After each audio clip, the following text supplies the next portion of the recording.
Bonjour les élèves de troisième. Voilà, j'ai voulu faire cette vidéo pour vous montrer un peu ce qui vous attend en seconde l'année prochaine, en mathématiques.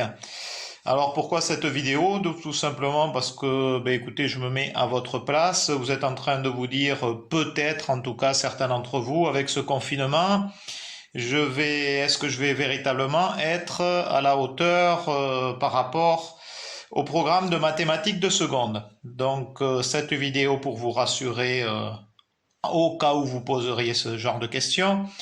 Et je vous montrer un petit peu le lien qu'il y a entre la troisième et la seconde au niveau du programme des mathématiques. Donc, hop. En fait, le programme en seconde, il se découpe en 5 parties. Vous avez 5 grandes parties qui sont donc nombre et calcul, géométrie, fonctions, statistiques et probabilité, et tout ce qui est programmation, algorithme. Donc commençons par nombre et calcul.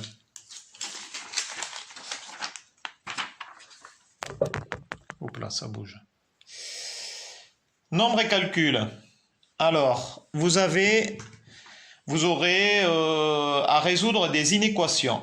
Vous, ce que vous savez, c'est résoudre des équations. Ça, on l'a vu en troisième. La seule différence, c'est que vous savez résoudre 2x plus 3 égale x moins 1. Et bien, en fait, là, vous aurez des supérieurs ou inférieurs. Ça veut dire que là, il n'y aura pas forcément une seule et unique solution. Il y en aura plusieurs, voire éventuellement une infinité. Ça dépend dans quel ensemble de nombres on se situera. Donc, forcément, ce que vous devez faire en troisième, c'est maîtriser la résolution d'équations. Et si vous ne savez pas maîtriser la résolution d'équations, vous aurez des difficultés après à résoudre des inéquations. Bien qu'il y aura des révisions toujours qui seront faites en troisième, en seconde par rapport au programme de troisième. Mais si déjà vous savez faire, vous maîtrisez bien donc les programmes de troisième, vous serez beaucoup plus à l'aise après par rapport aux nouvelles notions qui seront abordées en seconde. On parlera après de l'ensemble des nombres, n les nombres entiers naturels, z les nombres relatifs, d les décimaux, ensuite les rationnels, les réels. Il y aura donc, il y a beaucoup de démonstrations, oui, au fait, en seconde, vous ferez beaucoup de démonstrations et notamment, par exemple, démontrer que racine carrée de 2 est un irrationnel.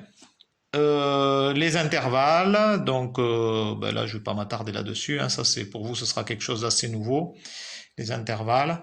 Les identités remarquables, donc dans les identités remarquables, vous en connaissez une qui est a carré moins b carré. Donc ça on l'a vu dernièrement, je vous conseille de maîtriser cette identité remarquable, comme ça au moins vous en connaîtrez une sur les 3 qui seront demandées. Ce que j'ai oublié de vous dire aussi, c'est qu'en seconde, on consolide les acquis de troisième. On fait beaucoup donc de démonstrations de propriétés, ça je vous l'ai déjà dit. Et la seconde est importante aussi parce que ça prépare au choix de l'orientation en première. Et surtout aussi, dans le programme, on insiste beaucoup sur tout ce qui est compétences calculées, raisonnées, chercher, communiquer et modéliser. Donc ça, c'était des compétences qu'on essayait aussi de travailler en troisième, mais ces 5 compétences-là seront véritablement encore beaucoup plus travaillées en seconde. Donc la seconde est quand même quelque chose d'assez important en mathématiques, et notamment, je le répète aussi, par rapport à la préparation au choix de l'orientation en première, savoir si vous prendrez l'option maths ou pas, que moi, forcément, je vous conseille fortement de prendre. Concernant la partie géométrie, donc ils seront abordés les vecteurs, on parlera de collinéarité. Donc par exemple là vous avez le vecteur AB. Donc ce que vous avez vu en maths, c'est la transformation du plan, notamment tout ce qui était translation. Donc ça c'est intéressant à se rappeler quand vous allez aborder les vecteurs. Et forcément les coordonnées de points, donc là ça il faut le maîtriser. Vous aurez aussi tout ce qui est projeté orthogonal d'un point sur une droite. Donc vous avez le point M et le projeté orthogonal du point M sur la droite delta. Donc en troisième, vous avez vu les symétries axiales. Et ensuite, tout ce qui est trigonométrie. Donc là, la trigonométrie, sinus, cosinus, tangente, ça, il faut le maîtriser puisque forcément, en seconde, on en reparlera. Ensuite, une partie importante qui est les fonctions. Donc là, j'ai insisté pas mal là-dessus.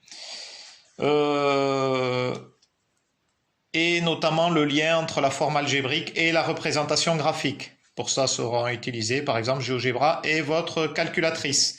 Donc au sujet de la calculatrice, donc vous aurez une calculatrice lissée, hein, donc bon, moi j'ai ma Casio, mais il existe les TI, les NumsWorks, les Lexibox, il en existe pas mal qui sont tout aussi intéressantes les unes que les autres.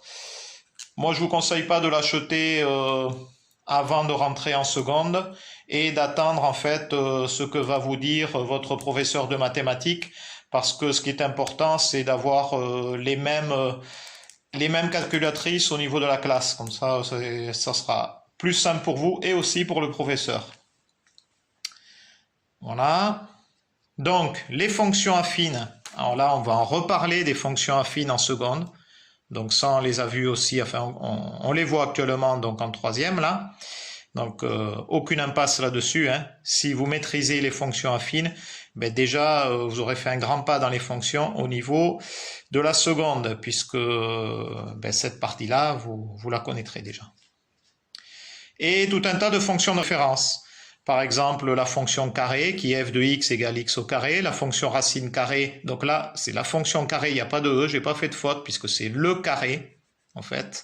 Ensuite, la fonction racine carré, la fonction inverse qui est 1 sur x, la fonction cube qui est x au cube, et dont vous avez les représentations graphiques, hein, la fonction carré, voilà. Donc on étudiera aussi tout ce qui est parité, la fonction racine carrée, la fonction inverse, donc à ses représentations graphiques, et la fonction cubique à ses représentations graphiques. Donc vous étudierez des tableaux de valeurs, et vous étudierez aussi les tableaux de variation. Ce qui est intéressant aussi, c'est vous allez comparer des fonctions entre elles. Par exemple, là, la fonction g de x qui est en vert, la fonction f de x, et vous allez, on va vous poser la question à partir de quelle valeur de x, par exemple, la fonction f de x est supérieure à la fonction g de x. Donc là, on pourra le voir, par exemple, quand x est dans l'intervalle entre 0 et 3, on voit que la fonction f de x est supérieure à la fonction g de x, par exemple. Donc évidemment, tout ça, ce sera en lien avec les inéquations et les intervalles. Donc vous voyez que la partie fonction, c'est quand même une très très grosse partie de seconde, et ce sera aussi des très très grosses parties en première et en terminale, les études de fonctions. Ensuite, vous avez donc la partie statistique et probabilité. Donc, il sera réétudié à nouveau moyenne, médiane, fréquence, donc tout ça, vous l'avez vu en troisième. Une nouvelle notion, l'écart type, la dispersion par rapport à la moyenne.